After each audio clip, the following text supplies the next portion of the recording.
কি রে বেটা, তুই ফেসবুকে এগুলো কি স্ট্যাটাস দাস? তুই এত হতাশ কেন? আমি হতাশ না, আমি বেকার।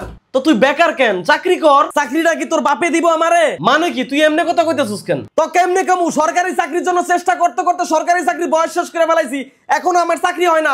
এখন জিজ্ঞাসা কর কেন হয় না? কেন হয় না? আরে ভাই, সরকারি চাকরি নিয়োগের প্রত্যেকটা সেক্টরে কিছু মা বাবা নাজায়েজ সন্তান বসে আছে যারা ঘুষ ছাড়া চাকরি দেয় না। আমি এখন ঘুষও দিতে পারি না, আমার চাকরিও হয় না। তো তুই প্রাইভেটে ট্রাই কর। ওই দুসির বাইরে তো অভিজ্ঞতা ছাড়া চাকরি দিতে চায় না। চাকরি নিতে গেলে 5 বছরের অভিজ্ঞতা লাগবে, 3 বছরের অভিজ্ঞতা লাগবে, 2 বছরের অভিজ্ঞতা লাগবে। আরে ভাই, তোরা যদি আমার চাকরিটা করার সুযোগ না দেস, আমি অভিজ্ঞতাটা আনবো কই দিয়া? হোগা দিয়া? থাক, মন খারাপ করিস না, একটা না একটা কিছু হয়ে যাবে ইনশাল্লাহ। বারাটা হইব আমার, এই পৃথিবী আমার অনুকূলে নাই।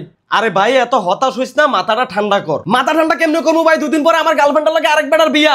আমার গার্লফ্রেন্ড এর বাপের আমার কথা কইছে, আমি বেকার দেখে আর বাপে আমার লাগে বিয়া দিব না। আমি কি আমার বাপেরে কইলাম আমার গার্লফ্রেন্ডের বাড়িতে প্রস্তাব নিয়ে যেতে? আমি বেকার দেখে আমার বাপে আমার এখন বিয়া করাইবো না। এই দুঃখে মনের কষ্ট পুরানোর জন্য দোকানদার মামার কাছে গিয়া কইলাম, মামা আমার একটা বিড়ি দেন। আমি বেকার দেখে মামা আমারে বাকি দিল না। আচ্ছা বাদ দে, এসব নিয়ে আর ভাবিস না, মন স্থির কর। মন কেমনে স্থির করবো ভাই? লজ্জা লাগে নিজের কাছে। আমরা কিছু চাইলেও করতে পারি না, আমাদেরকে কেউ বুঝতেও চায় না, আমরা মরতেও পারি না, আবার বাইচেও থাকতে চাই না। জানিস ভাই, একজন বেকার মানুষ সমাজ, বন্ধু বান্ধব, পরিবার প্রত্যেকটা মানুষের কাছে বোঝা। আমাদের দেশে বেকারত্ব বাড়ার কারণ কি জানেন?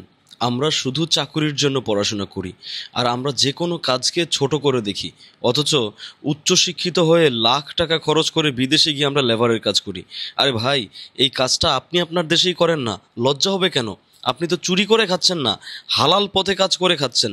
যেদিন আমাদের দেশে আর কোনো কাজকেই ছোট করে দেখা হবে না, সেদিনই ঘুচবে আমার দেশের বেকারত্ব। সো গাইস, আমার ভিডিওটি যদি আপনাদের ভালো লাগে থাকে তাহলে অবশ্যই ভিডিওটি জনস্বার্থে শেয়ার করে দিবেন, এবং এইরকম আরও সুন্দর সুন্দর ভিডিও পেতে অবশ্যই আমার পেজটিকে ফলো করে রাখবেন। ধন্যবাদ সবাইকে, ভালো থাকবেন। আসসালামু আলাইকুম।